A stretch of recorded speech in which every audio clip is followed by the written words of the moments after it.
morning and welcome to another live edition of Wealth Building Wednesday.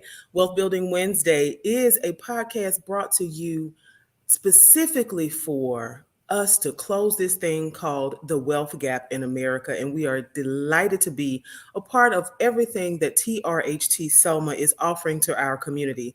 TRHT stands for Truth, Racial Healing, and Transformation. And we are based here in the historic city of Selma, Alabama. We are a partnership between the Black Belt Community Foundation and the Selma Center for Nonviolence, Truth, and Reconciliation. We're excited to reintroduce to some. If you have been an avid watcher of Wealth Building Wednesday, then you already know our guest today. We're excited to have her on board, Miss Andrea Rogers Mosley from the SBDC, which is the Small Business Development Center located at the Alabama State University. So good morning. Good morning, Lydia. And it is awesome to be back with you again on Wealth Building Wednesday. Yes, we are excited to have you. And today is actually a very special day for SBDCs across the country. Why is today special? Yeah, so this is America's SBDC Day, and it's a proclamation that's since this is our 8th, as a matter of fact, celebration, and it is to spotlight the SBDCs across the country, which is about 1,000 centers, 10 centers in Alabama. And it spotlights the work that we do with the impact of how we support the small businesses. And it gives us opportunity to highlight some of our small businesses with the work that they're doing to impact their economy. So exciting time for us. It is, and 8 whole years. And so you've talked about that there are over 1,000 centers across the country. Now, what exactly are SBDCs? Like where are they based and why were they even created? Yeah, so we're 40 years in existence now, created in 1980, and we're funded in part by the U.S. Small Business Administration. So we are a resource partner to them, and what we do is all at no cost, for our services, but we work with the small businesses to help them with starting their business, and it doesn't matter what stage they are. So we take them to and work with them through the life cycle of a business. So if they're in the ideation stage all the way to exit strategy, helping them with business plan development, market research, identifying, the capital, access to capital, helping them put loan package together, and then also helping them to really know if they have a valid idea. I would even start with that and doing the necessary research before they start their business off. The services that we offer, again, I'll repeat this one more time, is no cost to them. And it's because it's federally funded in part by the Small Business Administration. And when I say helping them to at different levels of their business, when they are in business and they get to that point where they're 2 years in, the SBDC is partnered with also our Apex accelerators. That's our procurement centers to help them to know how to do business with the federal government. And then we also have an international trade center that helps them to navigate whether or not the services that they're offering or the products that they have, can they sell these things overseas, but then understanding what are the laws and requirements. And then we also work with them with, as I said earlier, putting loan packages together through our capital access team. The idea for the businesses, SBDCs, is to help businesses to start, grow, and to expand, and to be successful, surviving and thriving. So I'll say when COVID hit, the SBDCs was the front line because we were located in most of their local areas, and most of us are in one of the major colleges. So like in Alabama, we're at the all of the University of Alabama center colleges like the Tuscaloosa, South Alabama, West Alabama, North Alabama, and Huntsville. And then we're also located in Birmingham at the Innovation Center. We're at Alabama State University, Troy, Auburn, and then also Jacksonville State University. So no matter where those businesses was and during those time frames, we were there for them, just like we are today, helping them. Well, I know you from years back. You did an extraordinary presentation for the Selma, Dallas County community years ago at our library. And so that's where I first Mhm. came into contact Yeah. with you and first started learning about the SBDCs.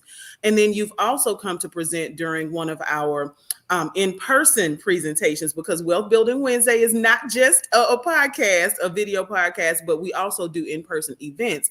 And so you Mhm. presented there, but to hear that there are so many locations makes it so convenient for people to actually tap into the services that you said, and I'll say again, are absolutely free of charge. That Mhm. is so important for people to know, because so many times, I cannot tell you how many times, that people are looking for assistance, and I'm like, hey, we have assistance right here, let's get Mhm. you over to. Literally last week, as a matter of fact, I emailed a gentleman who's not based in Dallas County, but he's in Wilcox County. Emailed him your information, wanted to make sure that people are tapping into this resource that is, I don't want to say some folks just don't know about yet, but it's true that Yeah. not a lot of people are aware of the small business development centers, and especially those folks who may be in most need. Yeah. I know before we came online, we were talking about the influx of new businesses. So I want to ask you now, if I am a person, right, I'm just starting out. I think that I have this great idea. I am super excited. I have talked to my family, and my cousins think that it's a great business idea. What are the things that I need to do to get started? Yeah. So, when you come to us and sit down, Mhm. and typically how people find us most of the time is that they're searching on the internet. They go to SBA, and then on Mhm. SBA, they see all the resources that's available for them. Right. And so typically that's how they find us. And so when you come and sit down with us, one of the things that we're going to really work with you with, first of all, is just the research. That's where we want you to start out, because we want you to know your industry. We also want you to understand what type of services that's available for you as far as you're developing the networking opportunities. Understanding when we say your industry, Mhm. knowing what the trends are, Okay. and so that you're able to foresight by looking at some of the best practices in your industry. So we tell you to go to your industry association, because no matter what business that you're in, there's association for you. If you're selling cupcake, there's an industry association for cupcake business. So we'll start there with just the research, and then from the research, and then start looking at whether or not this is a valid idea. Is there a pain in the industry, and are you the aspirin for that pain for your business? And that's how we look at you. And Okay. so we start working with you with a business plan, Okay. because the business plan is going to help you to map out your strategies for your business. And then once we work with you with your business plan, then we start talking about those other components of things that you'll need for your business, like identifying and really researching the name so that you can make it unique. We walk you straight through, like going to if you're determining that you're going to do an LLC or sole proprietor, we don't make the decision for you, because that's a legal decision and entity that you're forming. So we suggest that you talk with your part of the Bell team, and that's the banker, the accountant, the insurance agent, and the lawyer. So we suggest that you talk with the lawyer and sit down with your CPA, identify those. So as you're working your business from the beginning, you'll have those your team already in place, and they can help you to make their sound decisions as to which entity that you need to choose for your business, because it's going to make a difference about the Mhm. taxes that you pay for your business, and also whether or not your assets and your personal assets will be tied to your business. And that's very serious, because if something happened at business, your personal assets can be also part of the liability risk. And Absolutely. So now the step one is to know your industry. Do the yes. research, right? So what I Mhm. heard you say is that my cousin's approving of my business idea is simply not enough. No, no. And then write the plan. Yes. And then so step two would be writing the business plan. Mhm. Now, do business plans make a difference when it comes to funding? Because I think that may be the number one question that I personally get when it comes to small business development. folks have the great Mhm. idea, they've done some level of research, but everybody's like, Lydia, can you help me get some money? You can help me get some money for my business. So if that's Mhm. the question, how important is it for us to actually have a business plan when it Yeah. comes to seeking funding for our business? Yeah, so the business plan helps you to map out your strategies, first of all. It says what it is that you want to do, how you're going to do it, Hmm. how long is it going to take you to get there, and then how much is it going to cost. Okay. So the business plan starts off with the financials. You need to understand what your startup costs are. In order for you to go to the banker and sit down and talk with a banker, whether if it's a bank or just a family member, friend, or someone that's going to give you some money, they need to see what your plans are, because that business plan is going to demonstrate to them your startup costs, how much it's going to cost you, as well as your budget. What Hmm. is your budget that you need to have to operate this business? How much income that needs to come in to the business to cover your operating expenses of your business? Also, your price and costing for that item that you're making. What is the cost of that item and how much do you price it, so that you can understand what your gross profits are? And then from there, it's also going to demonstrate to you what are your income statements, and what does that look like for profit and loss. So it will talk about in the business plan from your financials, your income minus your expenses equals your net income. The banker wants to see what that net income is. And then it's going to demonstrate to you your balance sheet. At any point of given time, what's your net worth for your business? So the business plan is going to demonstrate, is there enough capital and net worth of your business? And then the other thing is your cash balance. Your cash balance is going to tell the banker how much money that you have that's in your after you pay all your bills, your operating transactions, your financing activities. What is the money left over that's going to be able to carry you on to your next month and your next year of your business? So these statements, you'll look at them on a monthly basis. When a banker look at your business plan and those financial statements, what Hmm. they're guiding from there, getting from there is, do you have enough money to service a debt? Because if you're, and it's not in projections, you're projecting because you're starting off your business. Hmm. But if your business got to first of all show them, and it definitely in the projection, that you're going to be able to make money, and that's a part of it. But when you're going to the bank, they're looking at that business plan, your financials. Can you service the debt from the business? But they're also going to look at you individually, because you are the principal of your company.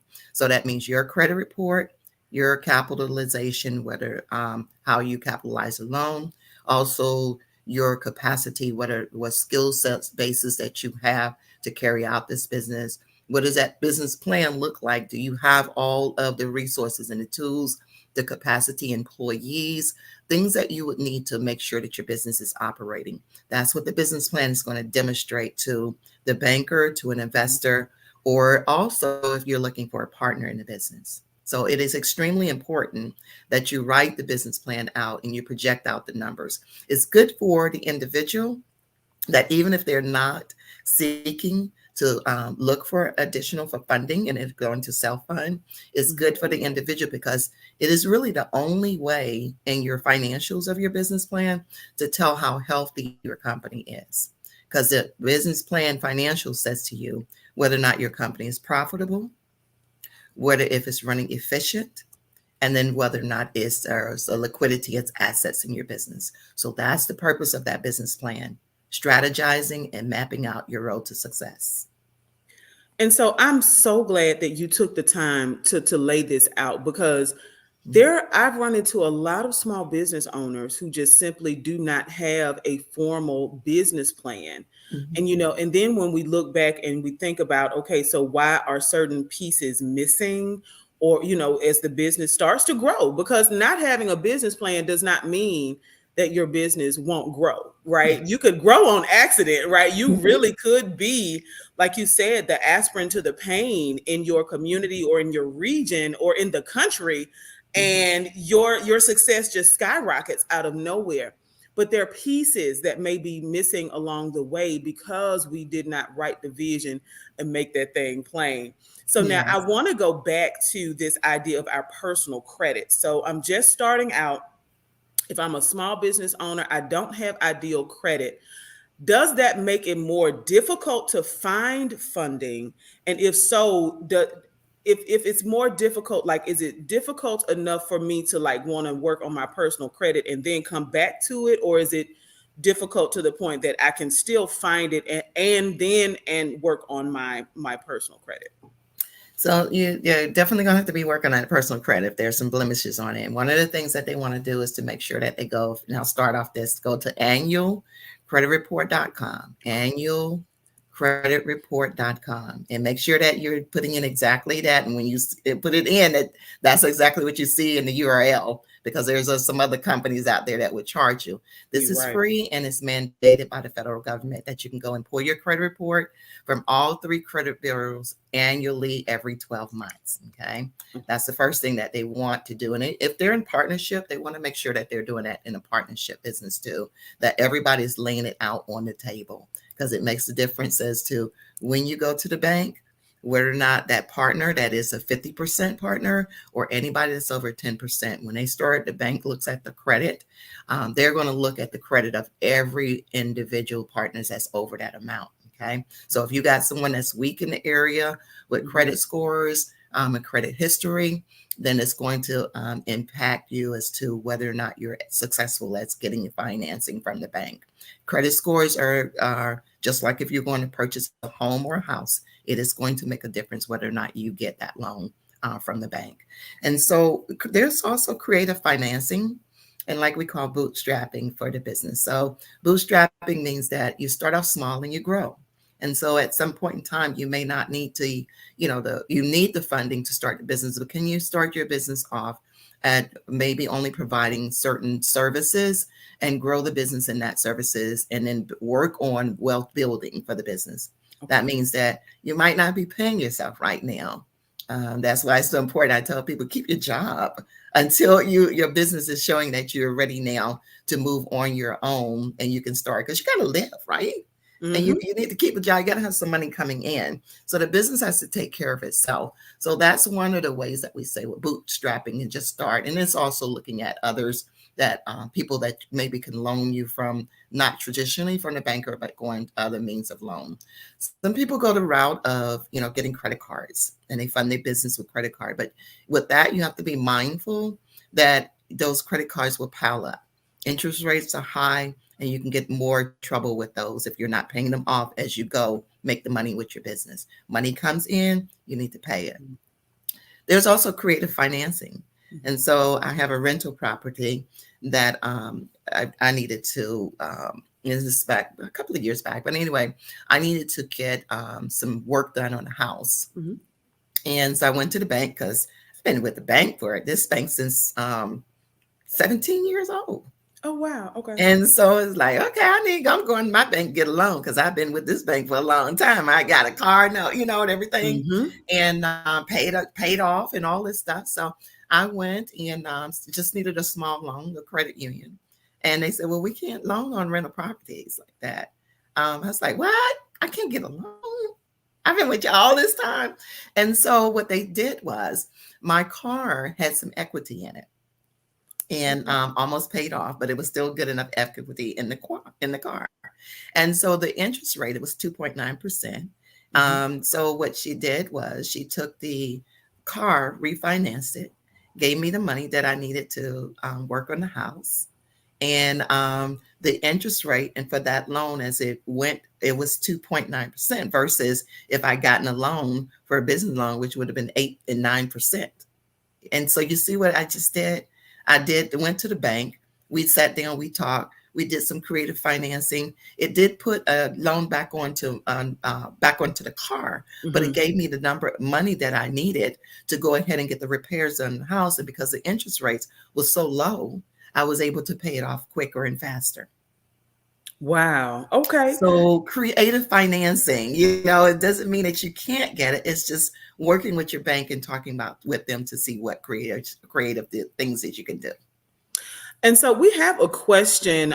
This is someone, I guess, who just tuned in, wanted to ask about special financing for food trucks or catering services. So when it comes to food businesses, right, restaurants and bars are fast to open, but they're also fast to close. So are there resources that people who are in the food industry can tap into that may be more creative financing, or if are there angel donors or what have you that you're aware of? So I'll tell you, the restaurant business is Mhm. one of the Tough. riskiest business, first of all. Mhm. So most bankers are very reluctant to loan money on for those types of businesses, and especially if you're a startup company. Oh, Not wow. to say that you can't. The idea is to sit down, write that business plan up, and really take some time to write it up, because you have to show them, in that business plan, that ticket sale was that average ticket sale that's Mhm. coming out the door that you're selling, and how much you're going to make money, how you're going to make your money, and return pay them for any type of loan. But it's challenging for a risky for a business. So for a food truck business, with that one, it's the truck itself. So it's when you're looking at that one, it's pretty much you're going out and purchasing that truck just like you would do your regular A vehicle or vehicle. car. Okay. That's what you're looking at with it.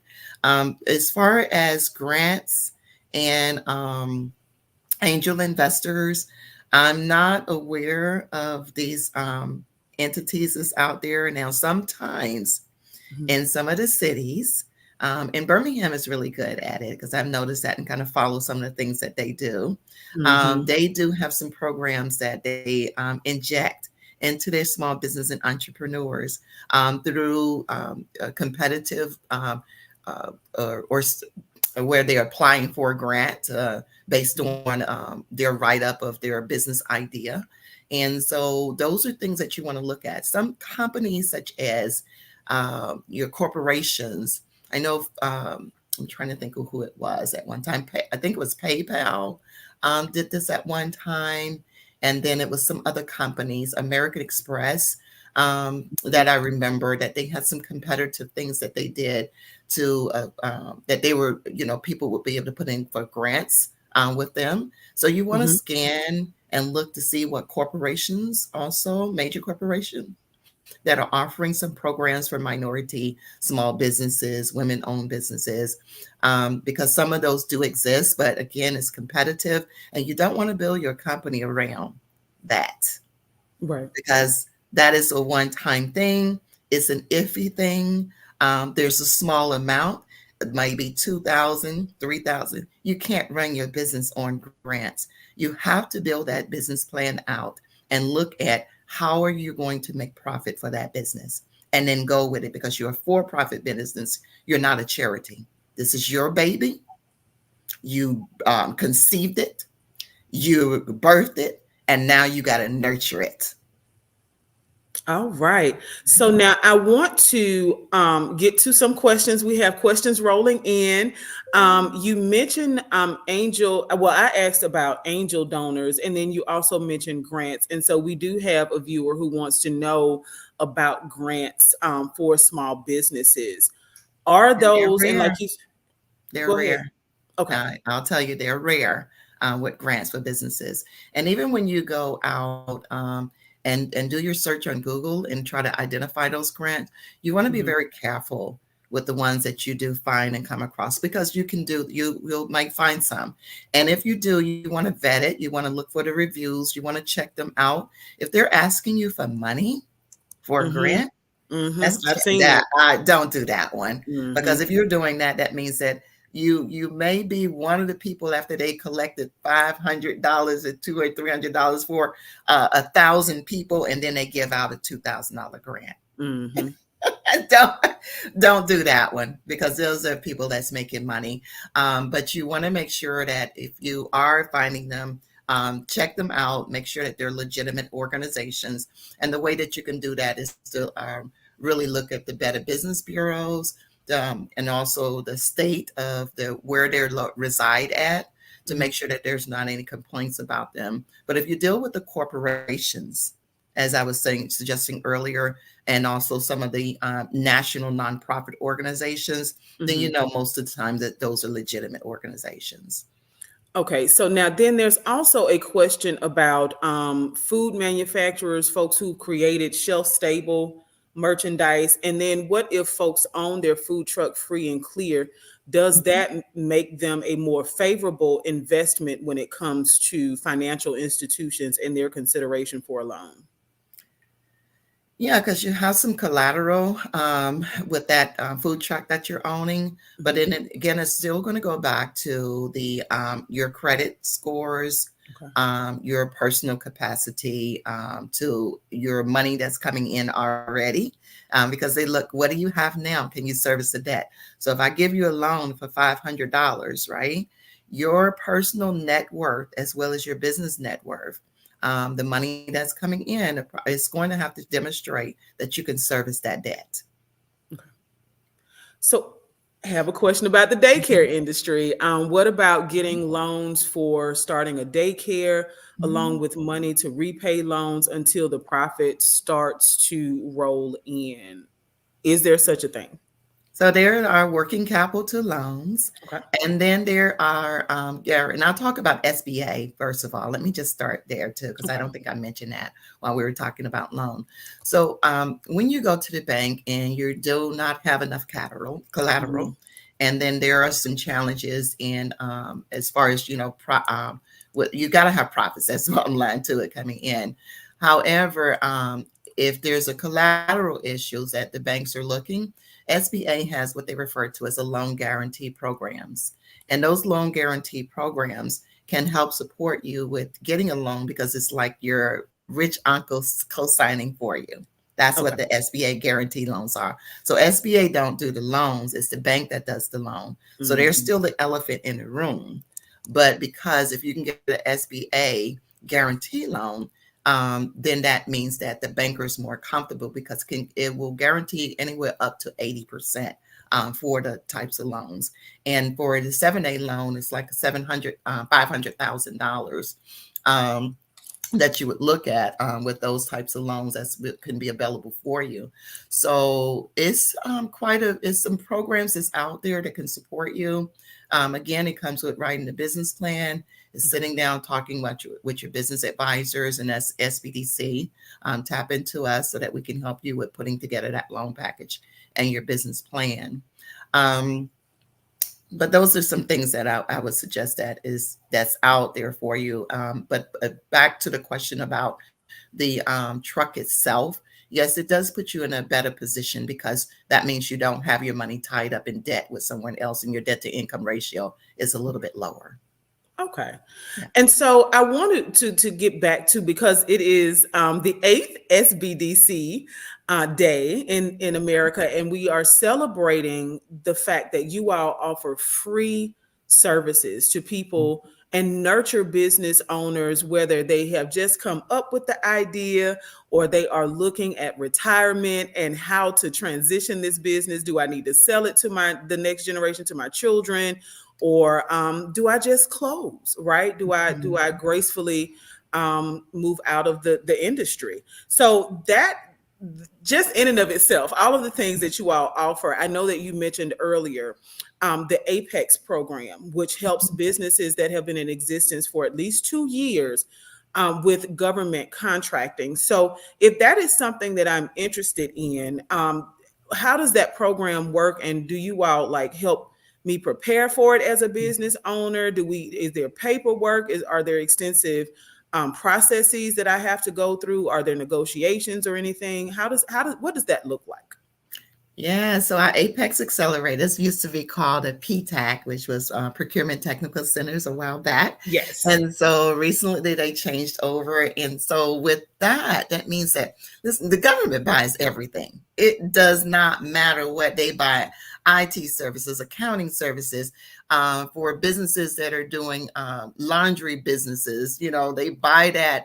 If you're a graphic artist, they buy graphic work because nobody, they don't make the hats with the digitizing and the shirts with the screen printing on it. They contract with small businesses to do those. They buy light bulbs. They buy Listen to me, Candyland game. When I say everything, wigs, What? wigs, wigs, Wow. everything. So in order to get into that industry to sell your services to the federal government, you have to be registered in properly for them. So our Apex accelerators will walk you through the process of getting registered in, and the basics is sam.gov is what is referred to as. That's their system administration systems, management systems. Um, that once you're in sam.gov, Mhm. and a lot of folks go out there and they do it on their own, they get registered in, and then it's like, okay, now I'm registered in Sam, now what do I do? Right. Oh, what we help them to do now, once, and we'll walk you through, because there's a number of things that you have to do when you're going through SAMs, because that database pulls over into several other of the market databases that the purchasing officers use for the federal government. Mhm. So when we work with you, we'll make sure that you're keying in everything that you need. So when it pulls over into those other profiles, that your business is marketable and it looks and it has the feel as to what the federal government is looking for to be able to do business with you. And then if you are a minority owned business, Mhm. there's no thing for it that just says specifically minority owned. It's Okay. called 8A services, 8A certification, Okay. women owned certification, veteran owned certification. And so those certifications, so for instance, gives you opportunities for the set aside contracts, which means that if I'm a woman owned business, the federal government has a mandate that says at least 5% of the contracting dollars should Mhm. go to women owned businesses. In order to get that, you have to be certified as a woman owned business. So we work with you through the process and helping you to gather those documentations and complete the certification, so that you're able to sell your services to the government. Then we work with you to get your what we refer to as a capability statement. It looks sort of like a flyer sometimes when people put it together, but it's completely different because there's different components on it that the federal government looks for. And so not only do we work with you on the federal side, we also work with you on getting registered with the corporation side of the house, which is the MBE, the Minority Business Enterprise Program. Okay. And so that's how you do business, like with the Hyundais, the Alabama Southern Company, Alabama Power. We get Mhm. you registered in those systems also. And then the other one is the Department of Transportation. So they buy services also too, and that's called the ALDOT, which is the Disadvantaged Business Enterprise. Oh, wow. So for women owned, black owned businesses, Hispanic businesses, Asians, Pacific American, those are, or Native Indians. All of Mhm. those are considered disadvantaged businesses. And Mhm. so, with that and being able to get certified to do businesses, it just puts you at a greater opportunity to be able to get the contracts that are there for that's mandated that the federal government has to do. Now, the state and the county, there's also a vendor, and to become a vendor with them. So we help you to walk through the process, how to become a vendor with the state of Alabama, the counties, as well as the school Wow. systems. All of those are government entities that you can do business with and sell your services to. But there's a way how you market yourself to them, and then Mhm. also certain things that you need to know. Like, for instance, if you're getting a business, doing business like with Montgomery or the counties, Mhm. you have to have bonding. And so that's Mhm. one of the things that a lot of small businesses have a challenge with, is because that bonding is so high and you have to carry it prior to getting the government contract all the way through. And if you cancel a bonding insurance, it's just like your regular insurance. It's hard to get it if you let it just lapse Okay. and hard. So those are some things that we'll walk you through so you'll understand, the business will understand that a little bit better as they seek to do business with the federal government. And so we like to say in our world that we help you to get properly dressed. We walk you through the process to know when to wear the tuxedo and the gown and when to wear the baseball uniform. All right. I love that. I love that analogy, how to get properly dressed. And so that's a huge part of what we want to help small business owners do, people with great ideas, people just in general, is to help folks get well dressed when it comes to their finances. And so I Mhm. know that we are a little over 5 minutes, right past our 30-minute mark. But I do just want to thank you for taking time out to be so informative. Like, this is an extraordinary opportunity because I want folks to know that there are people who are charging for the services that the SBDC offers for free. Yes. So understand that SBDCs are located all across the country. There are thousands of locations. There are almost a dozen in the state of Alabama alone. So Mhm. no matter where you are, there is an SBDC close to you. Start by either tapping into, and we're going to allow Mrs. Mosley to share her contact information. Start by tapping into your SBDC directly by going to the Small Business Administration website, sba.gov, right? Not sba.com. Nope, nope, nope, nope. .gov. It is the government, right? So we That's want to make correct. sure that you are connecting to the Small Business Administration, that you're learning about your SBDC, because a lot, again, there are folks who are charging people for the same information that is actually available for free. And who better to walk you through it than people who are connected to the agency that is creating the process itself? So this is extraordinary information. We have tons of viewers that are just thanking you for all of the sharing of your expertise this morning. Now, I want to make sure, though, that people are able to access the SBDC at Alabama State University. So, how can people best access your expertise and the expertise of your team members?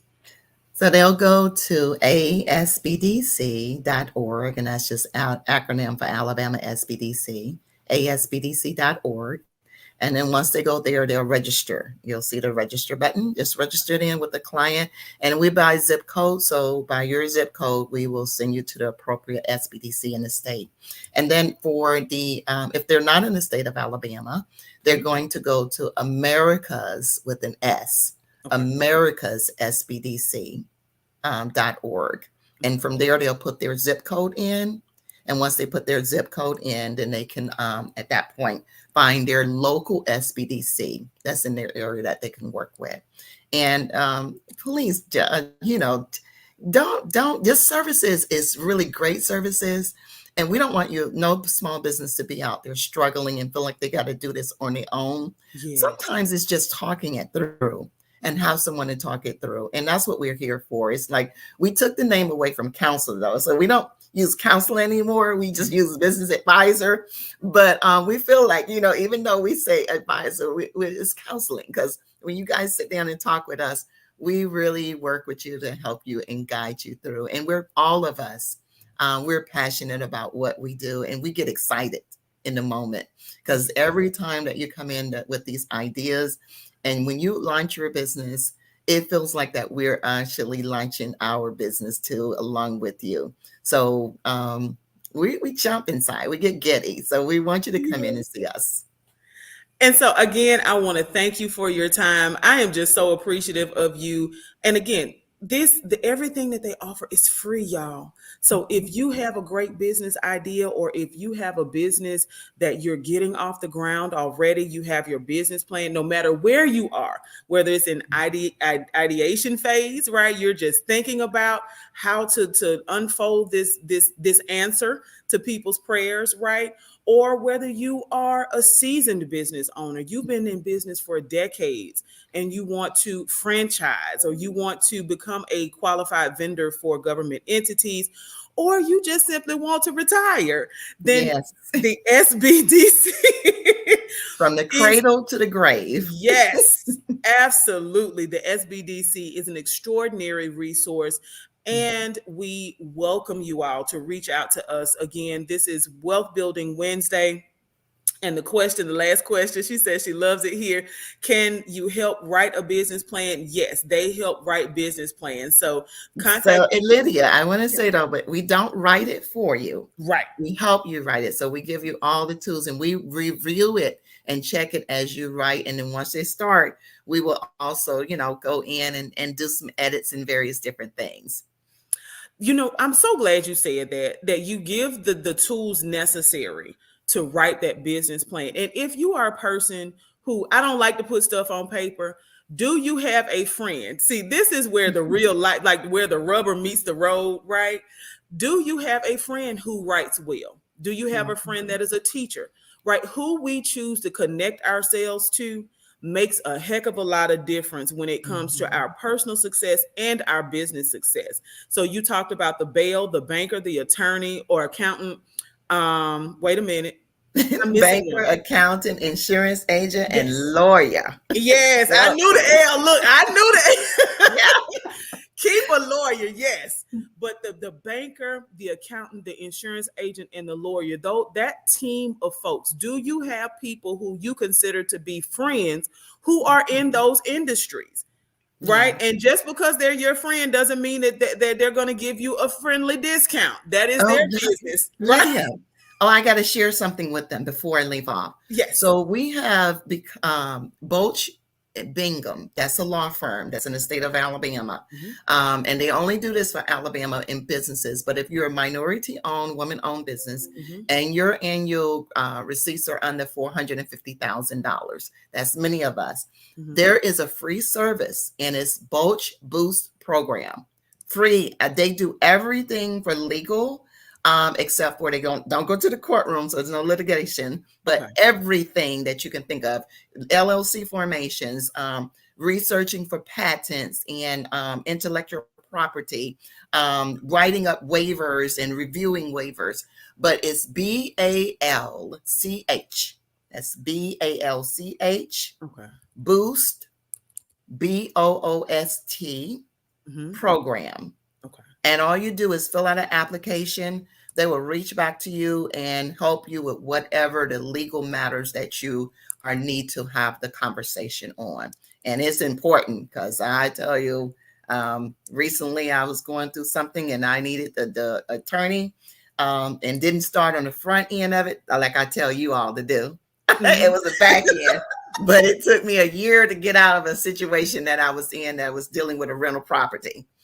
So on the front end, but that's a free program. And then the other thing is I want to make sure that I tell you guys about. So we're getting ready to launch our second year of our Empowered by GoDaddy, which is a Yay! digital marketing program. 6 weeks course is on a Thursday from 5:30 to 8:30. It is all virtual online. When you finish with that program, you will have skill sets that you would need to be successful in digital marketing, but you'll also get 2 years free of a website to hosting, 2 years free domain name, 2 years free of a business email address. You have to be already in business. So if you're not in business, you can't sign up for this class. But if you go to that website that I gave you with the asbdc.org, you will learn more about it. It is a dynamic course. It is through GoDaddy. And even if you decide I don't want to use GoDaddy for my website, but the course itself for the digital marketing course Mhm. is wonderful program, and you will definitely gain a lot of information as to how to be successful online with your business. Yes, I want to compliment you on the success of the last cohort, and we're going to have you back to talk about the upcoming cohort so that we can like really give detail around everything that GoDaddy and the SBDC are doing, what you all are doing to help make sure that digital marketing, that folks feel comfortable in this space, that people are able to identify those professionals who may be able to service them well, right? Mhm. Yeah, it's just interesting how people how people have ended up navigating in those spaces. And Yeah. so we definitely want to have you back. So I just thank you so much. Thank People are you. still commenting and asking questions. So, so we'll just, Hashtag SBD, yes. hashtag Okay. SBDC Day. Tell everybody to hit that up for me. Hashtag SBDC Day. Awesome. I have put it in the comments. Y'all copy and share. Y'all share this video. Make sure that whether it is you or someone you love, someone you know, a colleague at work, if you are a small business owner, if you have a great idea that you want to turn into a business, if you are a business owner who has been in business for years, no matter where you are from birth, right, from conception through retirement, we definitely want to make sure that you are well equipped. And the SBDCs located across the state offer their services free of charge to small business owners. So we look forward to having you back again as we celebrate SBDC Day in the state of Alabama and across the country. There are thousands of locations. So even if you're not in Alabama, I actually had somebody hit me up and say, hey, we hear you in Texas. So even if you're in Texas, there are SBDCs located all across your state. So we are excited about all of the great information that we've been able to share this morning. Thank you so much for your Thank you. time. Thank you for all that you do for the small business community in the state of Alabama and beyond. You are one stellar lady. I appreciate you. Thank you, Lydia, so much. Absolutely. And so to you, our viewers, we invite you back to join us next week for another live edition of Wealth Building Wednesday. Y'all, we are springing into action. It's time to go now. Y'all, let's get out here and build that wealth.